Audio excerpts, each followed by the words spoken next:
അസ്സലാമു അലൈക്കും. കഴിഞ്ഞ ക്ലാസ്സിൽ നമ്മൾ ചാപ്റ്റർ നമ്പർ 8, അതായത് ലോക്കൽ സെൽഫ് ഗവൺമെൻറ്റ്സ് എന്ന് പറഞ്ഞ ചാപ്റ്ററാണ് എടുത്തിരുന്നത്. അതിൽ ഇമ്പോർട്ടൻ്റ് ആയിട്ടുള്ളത് ഒരു ഭാഗം എക്സാമിന് ചോദിക്കാൻ സാധ്യതയുള്ളത് 73rd 74th അമെൻമെൻ്റ് ആണ്. അമെൻമെൻറ്റിൻ്റെ എസ്സേ നിങ്ങൾ എഴുതിയിട്ടുണ്ടാവും, അത് ഇമ്പോർട്ടൻ്റ് ആണ്. അപ്പോൾ അതിൽ ഇനി ബാക്കി കാര്യങ്ങൾ ഇല്ല. അതിന് ശേഷം നമുക്ക് നെക്സ്റ്റ് ചാപ്റ്ററിലേക്ക് പോകാം, അതായത് constitution as A living documents chapter number 9. Okay, അപ്പം ഒരു ലിവിങ് ഡോക്യുമെൻറ്റ്സ് ആണ് കോൺസ്റ്റിറ്റ്യൂഷൻ. ഒരു ലിവിങ് എന്ന് പറഞ്ഞാൽ അപ്പോൾ അതപ്പോൾ നമ്മൾ മനുഷ്യന്മാരെ പറ്റിയിട്ട് തന്നെ പറയില്ല, ഇയാൾ ലിവിങ് ആണ് എന്ന് പറയും. മനുഷ്യന്മാരൊക്കെ ലിവിങ് തന്നെയാണ്, പക്ഷേ ഒരു ലിവിങ് ആണെന്ന് പറഞ്ഞാൽ ഒരു നിർജീവമാണോ സജീവമാണോ എന്നുള്ള ആ ഒരു മീനിങ്ങിൽ. ഓക്കെ, അപ്പം നമ്മൾ കോൺസ്റ്റിറ്റ്യൂഷൻ ലിവിങ് ഡോക്യുമെൻറ്റ്സ് ആണ്. അപ്പോൾ അതിൻ്റെ പ്രൂഫുകൾ, അതിൻ്റെ തെളിവുകൾ, എന്തുകൊണ്ടാണ് കോൺസ്റ്റിറ്റ്യൂഷൻ ലിവിങ് ഡോക്യുമെൻറ്റ്സ് ആണെന്ന് പറയുന്നത്. അതിൽ ഫസ്റ്റ് പോയിൻ്റ് ഇവിടെ എക്സാമിന് വരുന്നത് ഞാൻ പ്രത്യേകമായിട്ട് പറയും.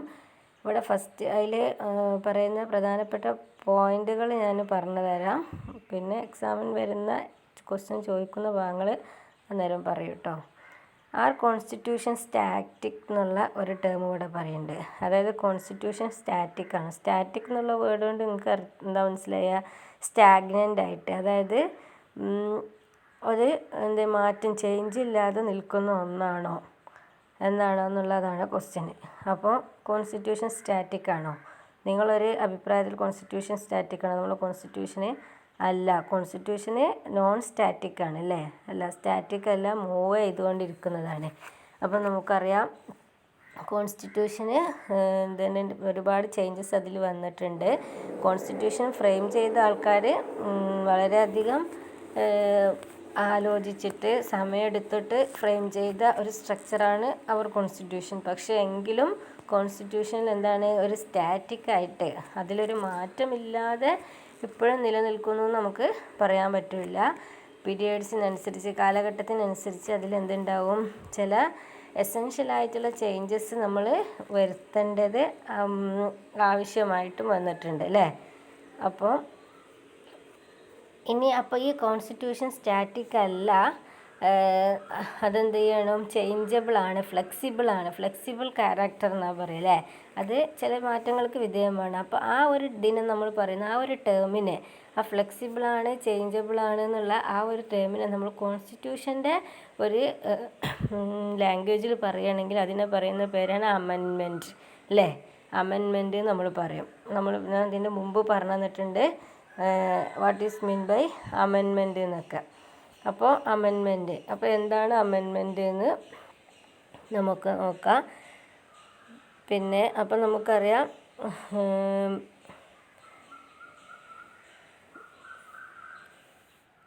നമ്മുടെ കോൺസ്റ്റിറ്റ്യൂഷൻ എന്താണ്, had to be rigid and flexible at the same time അല്ലേ? നമ്മൾ സ്റ്റാറ്റിക് അല്ലെങ്കിൽ എന്ന് പറയുന്നത്, പക്ഷേ എന്താണ്, നമ്മൾ റിജിഡാണ്, ഫ്ലെക്സിബിളും ആണ് അല്ലേ? റിജിഡുമാണ്, ഫ്ലെക്സിബിളുമാണ്. നമ്മൾ അതിൽ പറഞ്ഞ കാര്യങ്ങൾ എന്താണ്, ആധികാരികമാണ്. പക്ഷേ കാലഘട്ടത്തിനനുസരിച്ച് എന്തെങ്കിലും if there is any change is needed that change also made in the constitution. ആ ചേഞ്ചസ് എന്ത് ചെയ്യണം, കോൺസ്റ്റിറ്റ്യൂഷനിൽ വരുത്തും വേണം. അതാണ് അത് ഫ്ലെക്സിബിൾ എന്ന ടേം കൊണ്ട് അർത്ഥമാക്കുന്നത്. Okay, rigid means the constitution has to be resistant to change. Constitution എന്താണ്, കൂടെ ഇങ്ങനെ മാറ്റങ്ങൾക്ക് വിധേയമാക്കണത് എന്ത് ചെയ്യും, റെസിസ്റ്റ് ചെയ്യും. Flexible means open to changes. Flexible എന്ന് പറഞ്ഞാൽ എന്താണ്, പക്ഷേ അനിവാര്യമായ മാറ്റങ്ങൾക്ക് എന്ത് ചെയ്യണം, അത് വിധേയമാകാൻ തയ്യാറുമാണ്. അതാണ് ഫ്ലെക്സിബിൾ എന്ന ടേം കൊണ്ട് ഇവിടെ അർത്ഥമാക്കുന്നത്. ഇനി പറയുന്നൊരു ഡെഫിനിഷന്, അത് ഇമ്പോർട്ടൻ്റ് ആയിട്ടുള്ളതാണ്. അപ്പം നമുക്കത് നോക്കാം. അതിൻ്റെ ഡെഫിനിഷൻ നമുക്ക് വേണം. എന്താണ്, what is mean by the amendment of constitution? Amendment, അപ്പോൾ അമെൻമെൻറ്റ് എന്ന ടേം കൊണ്ട് അർത്ഥമാക്കുന്നത്, ദ അമെൻമെൻറ്റ് മീൻസ്, അതിലുണ്ടാവുക ഡാർക്കൻ ചെയ്തിട്ടുള്ള ഒരു വരി കാണും പേജ് നമ്പർ 166 അല്ലേ? Amendment means in an addition or changes or repeal within the line of the original constitution. എന്താണ് അമെൻമെൻറ്റ് മീൻസ്? അഡീഷൻ, ഒന്നെങ്കിൽ ആഡ് ചെയ്യാം, അല്ലെങ്കിൽ ഉള്ളതിൽ എന്തെങ്കിലും ചെറിയ change wise or repeal within the line of the original constitution.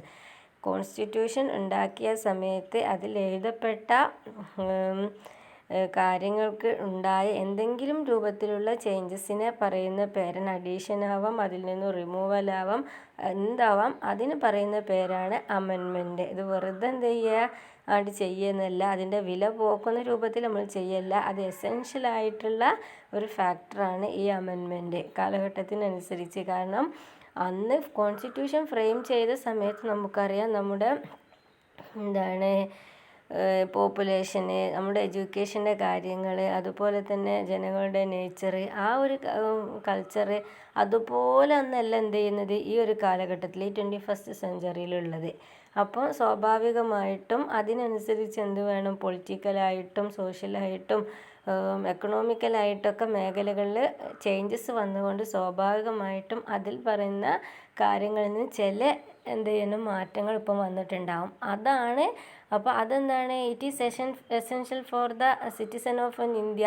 അപ്പോൾ അത് Indian സിറ്റിസന് അനിവാര്യമായിട്ടുള്ള എന്താണ് ചേഞ്ചസുമാണ് ഇതിൽ വരുത്തേണ്ടത്. അപ്പോൾ സ്വാഭാവികമായിട്ടും ഈ അമെൻമെൻറ്റ് എന്ന് പറഞ്ഞിട്ടുണ്ടെങ്കിൽ എന്താണ്, it is an essential change, എസെൻഷ്യലായിട്ടുള്ള ചേഞ്ചസാണ്. അപ്പോൾ അത് പെട്ടെന്ന് അങ്ങനെ ചേഞ്ച് വരുത്തുന്നൊന്നുമില്ല. പാർലമെൻറ്റിലൊക്കെ വളരെ ആലോചിച്ചിട്ട് വളരെ പ്രൊസീജിയേഴ്സ് കടന്നു പോയിട്ടാണ് എന്ത് ചെയ്യുന്നത്, അമെൻമെൻറ്റ് നടത്തുന്നത്. അപ്പോൾ അമെൻമെൻറ്റ് എന്ന് പറഞ്ഞാൽ എന്താണെന്ന് മനസ്സിലായല്ലോ. Amendment means an addition or change or repeal within the line of the original constitution. Okay, അപ്പോൾ ആ ഡെഫിനിഷൻ നിങ്ങൾ പഠിക്കണം.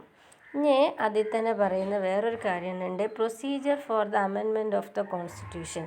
What are the procedure for the amendment of the constitution? Constitution amend ചെയ്യാൻ എന്തെല്ലാം പ്രൊസീജിയേഴ്സ് ഉണ്ട്? ആ പ്രൊസീജിയേഴ്സ് അതിൽ first പറയുന്ന point, the constitution is a fundamental document and an instrument to serve the needs of the country.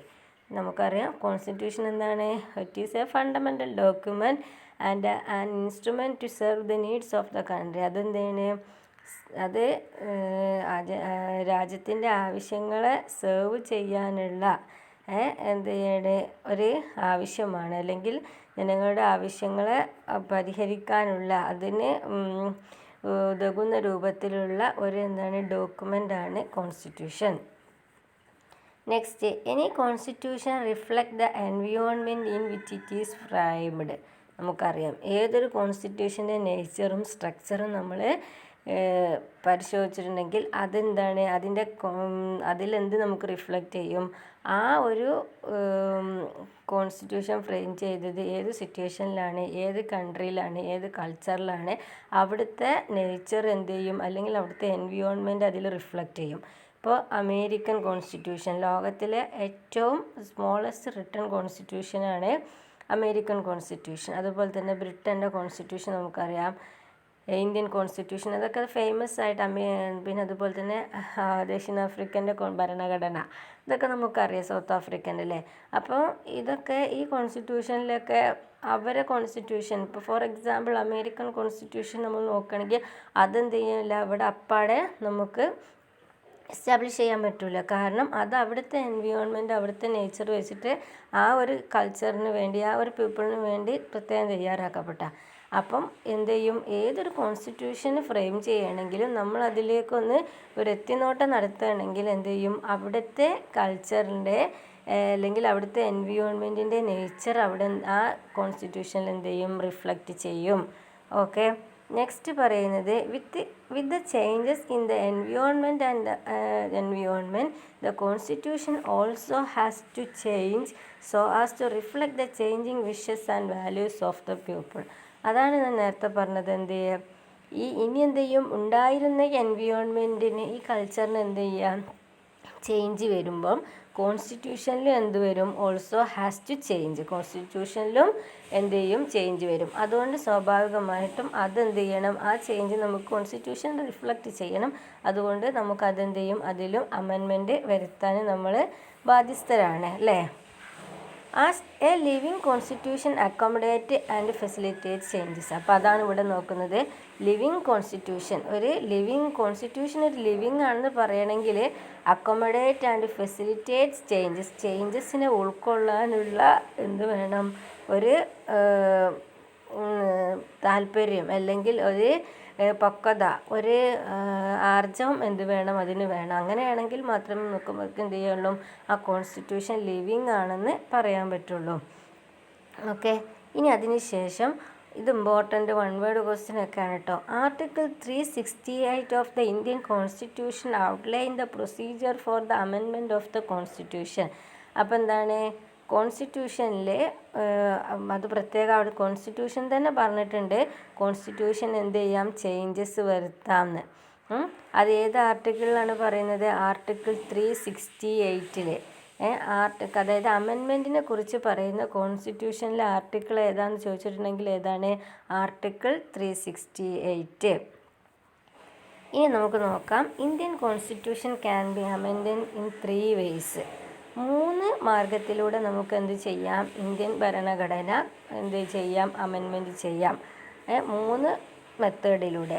First method, certain amendment can be passed by simple majority of the parliament. There are provisions regarding the admission and formation of new states, abolition and creation of legislative councils in the state, etc. അപ്പോൾ ഒന്നാമത്തെ method എന്താണെന്ന് വെച്ചിട്ടുണ്ടെങ്കിൽ simple majority ഉണ്ടെങ്കിൽ നമുക്ക് എന്ത് ചെയ്യാം,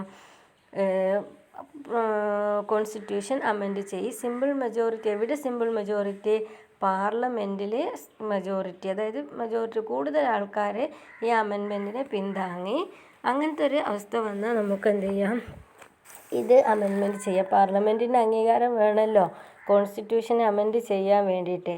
അത് എത്തരം കാര്യങ്ങൾക്കാണ് അങ്ങനത്തെ സിമ്പിൾ മെജോറിറ്റി ആവശ്യമുള്ളതെന്ന് ചോദിച്ചിട്ടുണ്ടെങ്കിൽ, formation of new state, admission and formation of new state, പുതിയ സംസ്ഥാനങ്ങൾ രൂപീകരിക്കുക.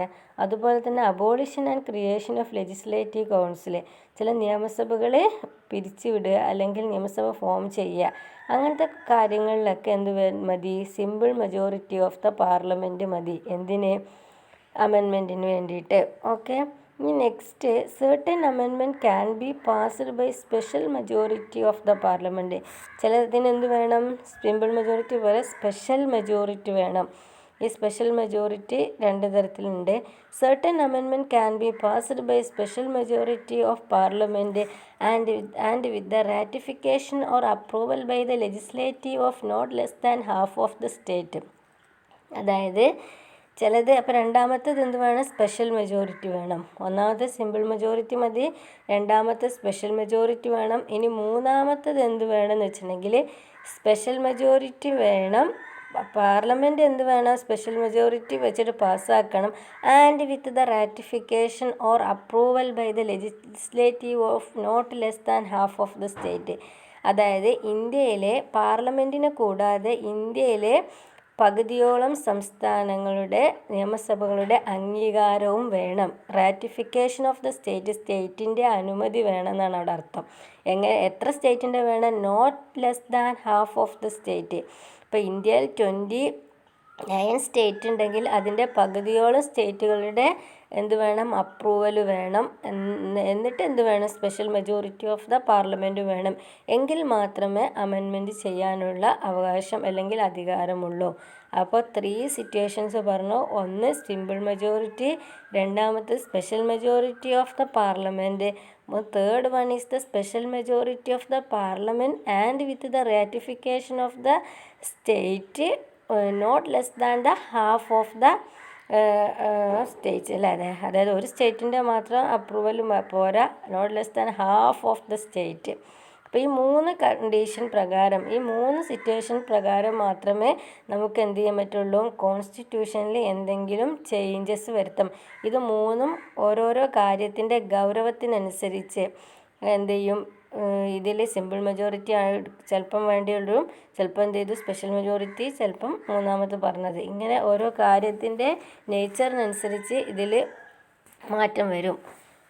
There is no separate body provided by the constitution for making amendment. ഇപ്പോൾ ഇത് പറഞ്ഞ പോലെ ഇപ്പോൾ ഇവിടെ പാർലമെൻറ്റ്, സ്റ്റേറ്റ്, ഇങ്ങനെ രണ്ട് കാര്യങ്ങളിലൂടെയാണ് നമ്മൾ അമെൻമെൻറ്റ് പ്രൊസീജിയർ കംപ്ലീറ്റ് ആക്കുന്നത്. അല്ലാതെ വേറെ എന്ത് പറയുന്നില്ല, കോൺസ്റ്റിറ്റ്യൂഷനിൽ ഒരു സെപ്പറേറ്റ് ബോഡി വേണം അമെൻമെൻറ്റ് ഉണ്ടാക്കണം അല്ലെങ്കിൽ അമെൻമെൻറ്റിൻ്റെ പ്രൊസീജിയർ കംപ്ലീറ്റ് ചെയ്യാന്നുള്ളത് കോൺസ്റ്റിറ്റ്യൂഷനിൽ പറയുന്നില്ല. The procedure for the amendment is enumerated in Article 368 of the അത് നമ്മൾ പറഞ്ഞു. എന്താണ് ഭരണഘടനയിൽ 368 ആർട്ടിക്കിൾ പ്രകാരമാണ് എന്ത് ചെയ്യുന്നത്, കോൺസ്റ്റിറ്റ്യൂഷൻ അമെൻമെൻറ്റ് ചെയ്യുന്നത്. ഓക്കെ, അപ്പോൾ അത് മനസ്സിലായല്ലോ. ഇനി നമുക്ക് ഓരോ മെജോറിറ്റിനെ പറ്റിയിട്ടും നോക്കാം. Special majority.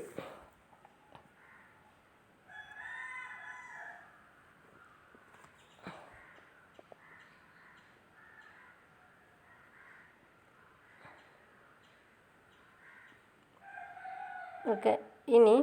In the case of certain amendments, ratification by the legislature of not less than half those the state by the resolutions to that effect is required before the amendment bill is presented to the president for his assent. ഇപ്പം നമ്മൾ പറഞ്ഞ എന്ത് ചെയ്ത്, half of the സ്റ്റേറ്റിൻ്റെ എന്ത് വേണം, അനുമതി വേണം. എന്നാലേ എന്ത് ചെയ്യാൻ പറ്റും, പ്രസിഡൻറ്റിൻ്റെ അടുത്തേക്ക് ആ ബില്ല് പാസ്സായിട്ട് പോവുള്ളൂ. The following provisions can be amended only with the ratification of the state. സ്റ്റേറ്റിൻ്റെ അനുമതി വേണ്ട വിഷയങ്ങൾ എന്തൊക്കെയാണെന്ന് അറിയാം. Election of president, extend of executive power of the union and the state. അപ്പോൾ പ്രസിഡൻറ്റിൻ്റെ ഇലക്ഷനുമായിട്ട് ബന്ധപ്പെട്ട കാര്യങ്ങൾ, extend of executive power of union and state, സ്റ്റേറ്റിൻ്റെയും യൂണിയൻ്റെയും പവറുകൾ എക്സ്റ്റെൻഡ് ചെയ്യുക, അതിന് വേണ്ടിയിട്ട് ഉള്ള അമെൻമെൻറ്റ്. അതിനാരോ അനുമതിയും കൂടെ വേണം, സ്റ്റേറ്റിൻ്റെതും. യൂണിയൻ ജുഡീഷ്യറിയുമായി ബന്ധപ്പെട്ട് any list in the 7th schedule. Okay, representation of the state in the parliament, article 368. അപ്പോൾ ഇങ്ങനത്തെ കാര്യങ്ങളുമായൊക്കെ ബന്ധപ്പെട്ടിട്ട് ആരുടെ അനുമതിയും വേണം, സ്റ്റേറ്റിൻ്റെയും കൂടെ അനുമതി വേണം. ഓക്കെ, ഇനി നെക്സ്റ്റ് സ്പെഷ്യൽ മെജോറിറ്റി.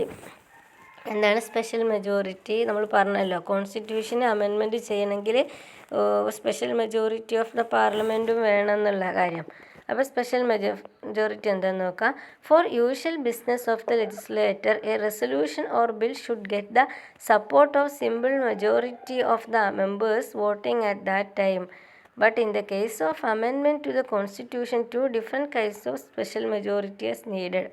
അപ്പോൾ സാധാരണ കേസിൽ എന്ത് ചെയ്താൽ മതി, ഇപ്പം നമുക്ക് എന്തെങ്കിലും ഒരു പാർലമെൻറ്റിൽ എന്തെങ്കിലും ഒരു തീരുമാനമാകണമെങ്കിൽ അവിടെയുള്ള സിമ്പിൾ മെജോറിറ്റി നോക്കിയാൽ മതി. സിമ്പിൾ മെജോറിറ്റി എന്ന് പറഞ്ഞാൽ അവിടെ പ്രസൻ്റ് ആയിരിക്കുന്ന ആളുകളിൽ എന്ത് ചെയ്താൽ കൂടുതൽ ആളുകൾ അതിനെ പിന്താങ്ങിയാൽ അത് എന്ത് ചെയ്യും, വോട്ടിൻ്റെ ടൈമിൽ അത് പാസ്സായി എന്ന് പറയാം.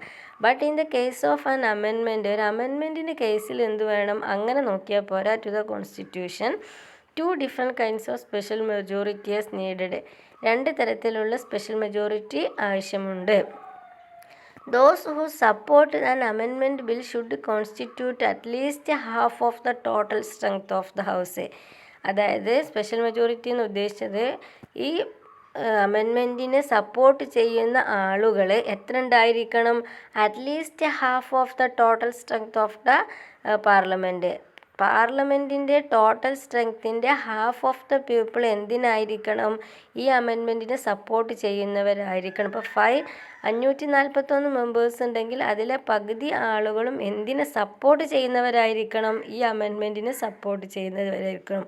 അതാണ് സ്പെഷ്യൽ മെജോറിറ്റി എന്നുള്ള ഒരു ടേം കൊണ്ട് അർത്ഥമാക്കുന്നത്. ഓക്കെ, ഇനി next, the supporters of the amendment bill must also constitute 2/3 of the members actually present voting. അതായത് supporters of the amendment bill must also constitute 2/3 of the members actually present voting. അപ്പോൾ ഇനി വോട്ടിങ്ങിൻ്റെ ടൈമിൽ അവിടെ present ഉള്ള ആളുകൾ ഉണ്ടാവുമല്ലോ. ഇപ്പോൾ 541 ചിലപ്പോൾ എല്ലാവരും പ്രസൻ്റ് ആയിക്കൊള്ളണമെന്നില്ലല്ലോ. അപ്പോൾ ആ പ്രസൻ്റ് ആയ ആളുകളിൽ അമെൻമെൻറ്റിന് സപ്പോർട്ട് ചെയ്യുന്ന ആളുകൾ എത്ര ആളുകൾ ഉണ്ടായിരിക്കണം, 2/3 ഓഫ് ദ മെമ്പേഴ്സ്. അപ്പം വോട്ടിങ്ങിൻ്റെ അന്ന് അതിനെ സപ്പോർട്ട് ചെയ്യുന്ന ആളുകൾ സഭയിൽ എത്ര പേരുണ്ടായിരിക്കണം? 2/3. ഹാഫ് ഉണ്ടായാൽ പോരാ, 2/3. അപ്പോൾ 2 സ്പെഷ്യൽ മെജോറിറ്റി, രണ്ടും നിങ്ങൾ ക്ലിയറായി ഓർത്തുക്കണം. ഒന്ന് എന്ത് മതി? അവിടെ പ്രസൻ്റ് ആയില്ലെങ്കിലും അതിൽ സപ്പോർട്ട് ചെയ്യുന്ന ആളുകൾ ടോട്ടൽ മെമ്പേഴ്സിൻ്റെ ഹാഫ് സ്ട്രെങ്ത് ഉണ്ടായാൽ മതി. രണ്ടാമത്തെ അത് ടൈം ഓഫ് വോട്ടിംഗ്. വോട്ടിങ്ങിൻ്റെ ടൈമിൽ സപ്പോർട്ടിങ് ദ അമെൻമെൻറ്റിന് സപ്പോർട്ട് ചെയ്യുന്നത് മസ്റ്റ് ദ 2/3 ഓഫ് ദ മെമ്പേഴ്സോ, അതായത് 3/2 പേര് അവിടെ ഉണ്ടായിരിക്കണം. ഇങ്ങനെയാണ് എന്തെന്ന് പറഞ്ഞത് സ്പെഷ്യൽ മെജോറിറ്റി എന്നുള്ള ഒരു 2 കാര്യങ്ങൾ അവിടെ പറയുന്നത്. ഇത്തരം സ്പെഷ്യൽ മെജോറിറ്റി ഉണ്ടായാൽ മാത്രമേ കോൺസ്റ്റിറ്റ്യൂഷൻ എന്ത് ചെയ്യാൻ പറ്റുള്ളൂ? അമെൻമെൻറ്റ് ചെയ്യാൻ പറ്റുള്ളൂ. അപ്പം മറ്റ് നമ്മൾ എന്ത് ചെയ്യണം? സിമ്പിൾ മെജോറിറ്റി എന്ന് പറഞ്ഞാൽ ഇപ്പോൾ കുറച്ച് പാർലമെൻറ്റിൽ കൂടി മെമ്പേഴ്സ് ഉണ്ടായി, അവിടെ എത്രയാണോ മെമ്പേഴ്സ് അതിൽ കൂടുതൽ ആളുകൾ അതിനെ സപ്പോർട്ട് ചെയ്താൽ അത് എന്ത് ചെയ്തു? ബില്ല് നടപ്പാക്കി. അതാണ് സിമ്പിൾ മെജോറിറ്റി. അതിന് 2/3 ആണ് ഒന്നും നോക്കേണ്ട ആവശ്യമില്ല. അതിൽ ഒരാൾ കൂടുതലുണ്ടായാൽ അത് മതി. പക്ഷേ ഇവിടുത്തെ കേസിൽ അങ്ങനെയല്ല, കണക്ക് പ്രത്യേകം പറയുന്നുണ്ട്. അങ്ങനെ ഉണ്ടായാൽ മാത്രമേ പറ്റുള്ളൂ. The Lok Sabha and the Rajya Sabha must pass the amendment bill separately. പിന്നെ അമെൻമെൻറ്റ് ഉണ്ടാക്കാൻ വേണ്ടിയിട്ട് വേറൊരു പ്രത്യേകത, അമെൻമെൻറ്റ് പാസ്സാവാൻ വേണ്ടിയിട്ട് ഇതുപോലെ തന്നെ സ്പെഷ്യൽ മെജോറിറ്റി നേടണം.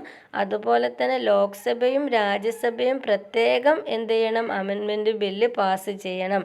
ലോക്സഭയിൽ പാസ്സാക്കണം, രാജ്യസഭയിലും പാസ്സാക്കണം. ഇങ്ങനെ 2 സഭയിലും പാസ്സാക്കിയാൽ മാത്രമേ ഒരു അമെൻമെൻറ്റ് ബില്ല് എന്ത് ചെയ്യും? പാസ്സായെന്ന് പറയാൻ പറ്റൂ.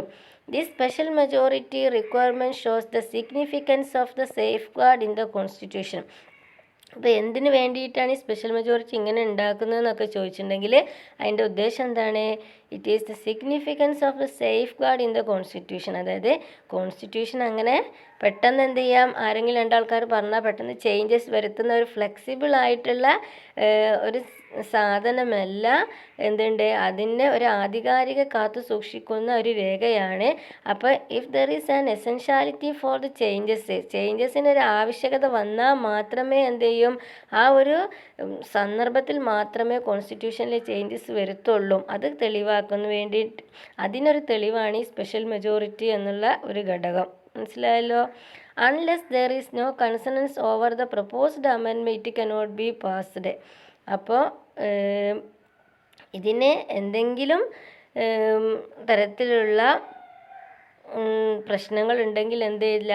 ക്ലാരിഫിക്കേഷൻ്റെ കുറവൊക്കെ ഉണ്ടെങ്കിൽ എന്ത് ചെയ്യാൻ പറ്റില്ല? പാസ്സാക്കാൻ പറ്റില്ല. The special majority procedure ensures that amendment should be supported by the political parties and the parliamentarians. അപ്പോൾ ഈ സ്പെഷ്യൽ മെജോറിറ്റി എന്ന് നമുക്ക് മനസ്സിലാക്കാൻ പറ്റുന്നത് എന്താണ്?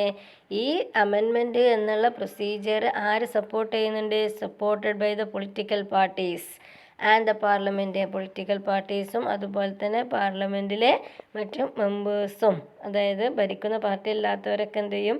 ഇതിനെ സപ്പോർട്ട് ചെയ്യുന്നുണ്ട് എന്നും കൂടെ അതിന് ഉറപ്പ് വരുത്തിയിട്ട് മാത്രമേ കോൺസ്റ്റിറ്റ്യൂഷനെ എന്ത് ചെയ്യാൻ പറ്റുള്ളൂ? ചേഞ്ചസ് വരുത്താൻ പറ്റുള്ളൂ.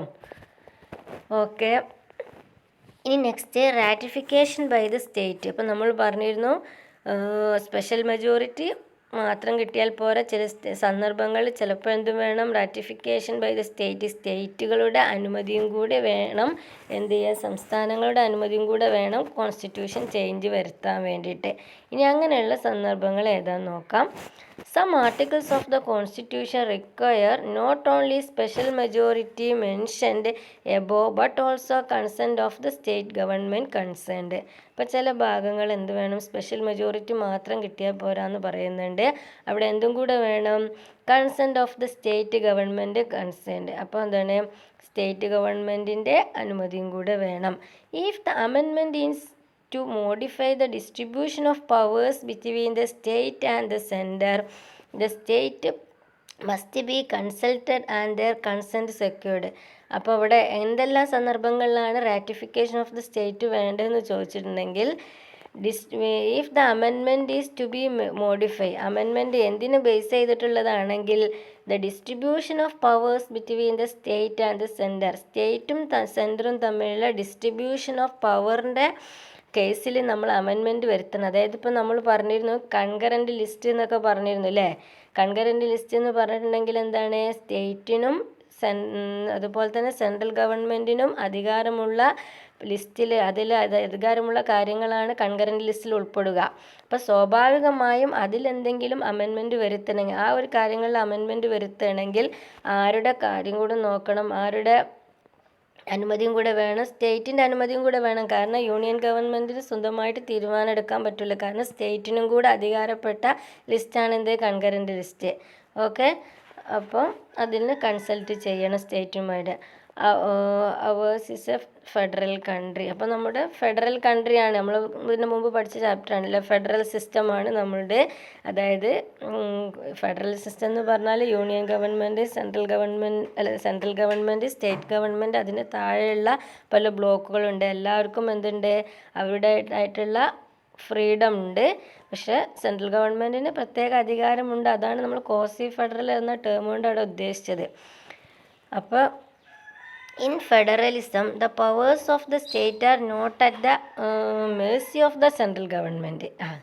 അപ്പോൾ ഫെഡറൽ സിസ്റ്റത്തിലാണെങ്കിലും സ്റ്റേറ്റ് ഗവൺമെൻറ്റിൻ്റെ പവർ എന്ന് പറഞ്ഞാൽ it is not at the mercy of the central government. Central ഗവൺമെൻറ്റിൻ്റെ മേഴ്സി, അതായത് അവരുടെ ആ ഒരു ദയാദാക്ഷിണ്യത്തിലൊന്നും അല്ല എന്ത് സ്റ്റേറ്റ് ഗവൺമെൻറ്റിൻ്റെ പവേഴ്സ് നിൽക്കുന്നത്. അവർക്ക് അവരുടേതായിട്ടുള്ള ഒരു പവറൊക്കെ ഉണ്ട്. അതിനാണ് നമ്മൾ ഫെഡറലിസം അല്ലെങ്കിൽ ഫെഡറൽ സിസ്റ്റം എന്ന് പറയുന്നത്. The Constitution insists that the legislators of half of the states in the country should pass the amendment bill before it comes into effect. അപ്പോൾ എന്താണ് അമെൻമെൻറ്റ്, അങ്ങനെ ഇതുമായി ബന്ധപ്പെട്ട് സ്റ്റേറ്റുമായിട്ടൊക്കെ റിലേറ്റഡ് ആയിട്ടുള്ള ഒരു അമെൻമെൻറ്റ് നമ്മൾ എസ്റ്റാബ്ലിഷ് ചെയ്യണമെന്നുണ്ടെങ്കിൽ എന്ത് വേണം, ഹാഫ് ഓഫ് ദ സ്റ്റേറ്റിൻ്റെ അനുമതിയും കൂടെ വേണം. അതെന്തിനാണ്, ആ അമെൻമെൻറ്റ് കം ഇൻ ടു എഫക്റ്റിലാവണമെങ്കിൽ. Fundamental rights are also protected in this way. അപ്പോൾ ഫണ്ടമെൻ്റൽ റൈറ്റ്സുമായിട്ട് റിലേറ്റഡ് ചെയ്ത സബ്ജക്റ്റൊക്കെ അമെൻമെൻറ്റ് ചെയ്യണമെങ്കിൽ ഈ പ്രൊസീജിയേഴ്സാണ് നമ്മൾ ഫോളോ ചെയ്യേണ്ടത്. These provisions are greater important to and the participation of state in amendments. Okay, അപ്പോൾ റാറ്റിഫിക്കേഷൻ ഓഫ് സ്റ്റേറ്റ് നമുക്ക് മനസ്സിലായി. ഇനി ഒരു ചെറിയ ഭാഗം, വൈ സോ മെനി അമെൻമെൻറ്റ്സ്. കുറേ അമെൻമെൻറ്റ്സുകൾ ഉണ്ടാക്കിയിട്ടുണ്ട് ഇന്ത്യൻ കോൺസ്റ്റിറ്റ്യൂഷൻ ഫ്രെയിം ചെയ്ത്, അതായത് ഇന്ത്യൻ കോൺസ്റ്റിറ്റ്യൂഷൻ ഫോം ചെയ്തതിന് ശേഷമുള്ള ഈ കാലഘട്ടം വരെ. അപ്പോൾ എന്തുകൊണ്ടാണ് വൈ സോ അമെൻമെൻറ്റ്സ്, എന്തുകൊണ്ട് തോനെ അങ്ങനെ ഇതുപോലെ കുറേ അമെൻമെൻറ്റ്സ് ഉണ്ടായത് നോക്കാം. About 100 amendments to the constitution have been made during past 58 years. At first glance, this number looked quite big, but a close look at the different amendments and the circumstances that necessitated will clarify our doubts. അപ്പോൾ കുറേ നമുക്ക് എണ്ണം നോക്കുമ്പോൾ കുറേ അധികമായിട്ട് തോന്നും. പക്ഷെ അതിൻ്റെ ആവശ്യകതയും അതിൻ്റെ സന്ദർഭങ്ങളൊക്കെ നമ്മളൊന്ന് അതിനെ സൂക്ഷ്മമായിട്ട് വിലയിരുത്തണമെങ്കിൽ അതൊക്കെ എന്താണ് വളരെ എസെൻഷ്യലായിട്ടുള്ള ഫാക്ടറാണെന്ന് തന്നെ നമുക്ക് മനസ്സിലാവും. The number of amendments depend on the political parties in power at the center and in the state and their strength in numbers. അപ്പോൾ ഈ അമെൻമെൻറ്റ് റിലേറ്റഡ് ആയിട്ടുള്ളത് വേറൊരു കാര്യത്തും കൂടെയാണ്. ഏതൊക്കെയാണ്, political parties in power at the central ഗവൺമെൻറ്റിൽ ഏത് political പാർട്ടിയാണോ അധികാരത്തിലിരിക്കുന്നത് അവരെ ഡിപ്പെൻഡ് ചെയ്യും. അതുപോലെ തന്നെ ആൻഡ് ദ സ്റ്റേറ്റിൽ പാർട്ടി ഏത് പാർട്ടിയാണ് അധികാരത്തിലിരിക്കുന്നത് and their strength in numbers, അവരുടെ സ്ട്രെങ്ത്തൊക്കെ ആയിട്ട് ഇത് ഡിപ്പെൻഡ് ചെയ്യും. ഇപ്പം നമുക്കറിയാം അല്ലേ, നരേന്ദ്രമോദി അധികാരത്തിൽ വന്ന് 2ാം ടേണാണ്. ഇപ്പം ഇന്ത്യൻ കോൺസ്റ്റിറ്റ്യൂഷനിൽ ചില അമെൻമെൻറ്റ്സ് ഒക്കെ അവർ വരുത്തിയിട്ടുണ്ട്, നിങ്ങൾക്ക് അറിയുന്ന കാര്യമാണ്. അപ്പോൾ നമുക്കറിയാം എന്തുകൊണ്ടാണ് അവർക്കിങ്ങനെ അമെൻമെൻറ്റ് ഉണ്ടാക്കാൻ പറ്റിയത് എന്നുള്ളതിന് പ്രധാനപ്പെട്ട റീസൺ നമുക്കറിയാം. കാരണം പാർലമെൻറ്റിൽ അവർ എന്താണ് ഭൂരിപക്ഷമാണ്. അവർ കൊയാലേഷൻ ഗവൺമെൻറ് അല്ലെങ്കിൽ കൂട്ടുമന്ത്രിസഭ ഒന്നല്ല, അവർക്ക് അവരുടേതായിട്ടുള്ള തന്നെ പാർട്ടിയുടെ മെജോറിറ്റി അവിടെ ഉണ്ട്. അപ്പോൾ സ്വാഭാവികമായിട്ടും എന്ത് ചെയ്യും, ഈ ഇത്തരം അമെൻമെൻറ്റ് എന്ത് ചെയ്യും പ്രൊസീജിയേഴ്സുമായിട്ടൊക്കെ അല്ലെങ്കിൽ ഒരു അമെൻമെൻറ്റ് ബില്ല് പാസ്സാക്കാനൊക്കെ കുറച്ചും കൂടെ ഈസിയാണ്.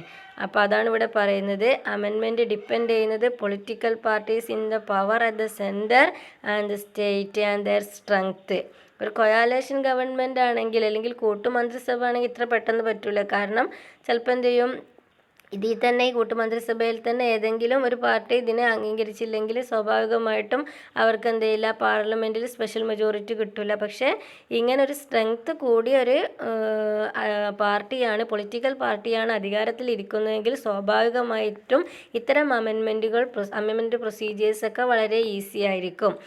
During 1974 to 1976, the Congress was dominating with the vast majority at the center. During 2001 to 2003 period, coalition government were in power. During the first period, there were several amendments, while during the second period, in the number is small. അപ്പോൾ ഞാൻ പറഞ്ഞതിന് നേരിട്ടൊരു ഉദാഹരണം തന്നെ text ബുക്കിൽ പറയുന്നത് 1974 മുതൽ 76 കാലഘട്ടം വരെ കോൺഗ്രസ് ഡോമിനൻസ് ആയിരുന്നു സെൻട്രലിൽ. അതായത് ഇന്ത്യ സ്വാതന്ത്ര്യം നേടി ആ കാലഘട്ടത്തിന് ശേഷം ഒരു 76 വരെ എന്തായിരുന്നു, കോൺഗ്രസ് ആയിരുന്നു അധികാരത്തിൽ ഉണ്ടായിരുന്ന സെൻട്രൽ ഗവൺമെൻറ്റിൽ. അപ്പോൾ സ്വാഭാവികമായിട്ടും എന്ത് ചെയ്യുന്നത്, ആ പീരീഡിൽ കുറേ അമെൻമെൻറ്റ്സുകൾ എന്തായിരുന്നു വന്നിരുന്നു. പക്ഷെ അതിനുശേഷം 2001 to 2003 പീരീഡിലേക്കൊക്കെ നമ്മൾ നോക്കുകയാണെങ്കിൽ അവിടെ വന്നത് കൊയാലേഷൻ ഗവൺമെൻറ് എന്ന് പറഞ്ഞാൽ ഒരു പാർട്ടിക്കും വ്യക്തമായ ഭൂരിപക്ഷമില്ലാതെ മറ്റ് ചെറു പാർട്ടികളെയൊക്കെ കൂട്ടി യോജിപ്പിച്ചിട്ട് മന്ത്രിസഭ രൂപീകരിച്ച കൂട്ടുമന്ത്രിസഭ എന്നൊക്കെ നമ്മൾ പറയില്ല, അങ്ങനത്തെ ഒരു ഗവൺമെൻറ് ആയിരുന്നു. സ്വാഭാവികമായിട്ടും എന്തില്ല, ആ പീരീഡിൽ എന്ത് കുറവായി, അമെൻമെൻറ്റ് കുറവായി. അപ്പോൾ അതാണ് നേരത്തെ പറഞ്ഞ സെൻറ്റൻസിൻ്റെ ഒരു മീനിങ്. അതായത് amendment depends upon the political parties in power at the centre and in the state and there strength in numbers. Okay. Irrespective of the party in power and the type of government, amendment were to be made because of the people needed them. അപ്പോൾ ഇങ്ങനെയൊക്കെ പറഞ്ഞാൽ കൂടിയിട്ട് എന്താണ്, irrespective of the political party in power at the centre, അധികാരത്തിൽ അല്ലെങ്കിൽ കേന്ദ്രത്തിൽ അധികാരത്തിൽ ഇരിക്കുന്നത് ഏത് പൊളിറ്റിക്കൽ പാർട്ടിയാണ് എന്നതിനെ ഡിപ്പെൻഡ് ചെയ്തിട്ടല്ല എന്ത് വരുത്തേണ്ടത്, അമെൻമെൻറ്റ് വരുത്തേണ്ടത്. അല്ലെങ്കിൽ അവർക്ക് എത്ര മെജോറിറ്റി ഉണ്ടെന്ന് വിചാരിച്ചിട്ടല്ല അമെൻമെൻറ്റ് വരുത്തേണ്ടത്. The amendment were to be made because of the people needed. കാരണം ഇന്ത്യൻ കോൺസ്റ്റിറ്റ്യൂഷൻ ഫ്രെയിം ചെയ്തിട്ടിരിക്കുന്നത് എന്തിനു വേണ്ടിയിട്ടാണ്, for the people of the country, ഇന്ത്യയിലെ ജനങ്ങളുടെ ആവശ്യങ്ങളും അതായത് ഫണ്ടമെൻ്റൽ റൈറ്റ്സും ഫണ്ടമെൻ്റൽ ഡ്യൂട്ടീസും അവരുടെ ജീവിക്കാനുള്ള അവകാശം, റൈറ്റ് ടു ഫ്രീഡത്തിനൊക്കെ വേണ്ടിയിട്ടാണ്. അപ്പോൾ അത് പ്രൊട്ടക്റ്റ് ചെയ്യാൻ വേണ്ടിയിട്ട് ഫോം ചെയ്ത കോൺസ്റ്റിറ്റ്യൂഷൻ ആയതുകൊണ്ട് അതിൽ ചേഞ്ചസ് വരുത്തുന്ന എന്തിനും വേണ്ടിയായിരിക്കും, ജനങ്ങളുടെ ആവശ്യങ്ങൾ നിറവേറ്റാനും കൂടിയായിരിക്കും. അതാണ് ഇവിടെ പറഞ്ഞത്. ഓക്കെ. അപ്പോൾ എന്തുകൊണ്ടാണ് സോ മെനി അമെൻമെൻറ്റ്സ് എന്ന് പറഞ്ഞാൽ അതിൻ്റെ മുമ്പിൽ പറഞ്ഞ കാര്യങ്ങളായിരിക്കണം. പൊളിറ്റിക്കൽ പാർട്ടീനെയും അതുപോലെ തന്നെ സ്റ്റേറ്റിലെയും സെൻട്രലിലെയും പൊളിറ്റിക്കൽ പാർട്ടിനെയും അവരുടെ സ്ട്രെങ്ത്തിനെയും ഡിപ്പെൻഡ് ചെയ്തു എന്ന് നിങ്ങൾ ഓർക്കണം. പിന്നെ അതിൻ്റെ കൂടെ തന്നെ എന്തും പറയണം, ഈ പൊളിറ്റിക്കൽ പാർട്ടിയാണ് അധികാരത്തിലിരിക്കുന്നത്, അതിനെ മാത്രമല്ല ഡിപ്പെൻഡ് ചെയ്യണം, അതിലെല്ലാം ഇറസ്പെക്റ്റീവ് ഓഫ് ദാറ്റ് എന്ത് ചെയ്യണം, the amendment were made to be made because of the people needed them. പീപ്പിളിന് അത് ജനങ്ങൾക്ക് അത്തരം ചേഞ്ചസ് ആവശ്യമുള്ളത് കൊണ്ടാണ് അമെൻമെൻറ്റ് വരുത്തേണ്ടത്. ഓക്കെ. അപ്പോൾ ഇന്നത്തോടെ കൂടി ഈ കുറച്ച് ഭാഗം ഞാൻ എടുത്തു. ഇനി കുറച്ചും കൂടെ ഉള്ളൂ ഇതിൻ്റെ ബാക്കി, അതും കൂടെ എടുത്ത് ചാപ്റ്റർ തീരും. ഈ ചാപ്റ്റർ എൻ്റെ മുമ്പുള്ള ചാപ്റ്ററൊക്കെ ചെറിയ ചാപ്റ്റേഴ്സ് ആയിരുന്നു. ഈ ഒരു ചാപ്റ്ററോട് കൂടി നമുക്കറിയാം ഈ ഫസ്റ്റ് പാർട്ട്, അതായത് പൊളിറ്റിക്കൽ സയൻസിൽ 2 പാർട്ടാണ് ഉള്ളത്, +1ലും +2ലൊക്കെ ആയിട്ട്. അപ്പോൾ ഫസ്റ്റ് പാർട്ട് നമ്മൾ കംപ്ലീറ്റ് ആയി. ഇനി സെക്കൻഡ് പാർട്ടിലേക്കാണ് നമ്മൾ പോകുന്നത്. അത് കുറച്ചും കൂടെ ഈസി ഉള്ള പാർട്ടാണ്. ഫസ്റ്റ് പാർട്ടാണ് കുറച്ച് പഠിക്കാനൊക്കെ കുറച്ച് ടഫുള്ള ഭാഗം. അപ്പോൾ ഈ എടുത്ത ഭാഗങ്ങളൊന്ന് നന്നായിട്ട് വായിക്കുക. അപ്പോൾ നെക്സ്റ്റ് ഭാഗം നമുക്ക് കുറച്ചും കൂടെ എളുപ്പത്തിൽ വേഗം സ്കിപ്പ് ചെയ്ത് പോവാം.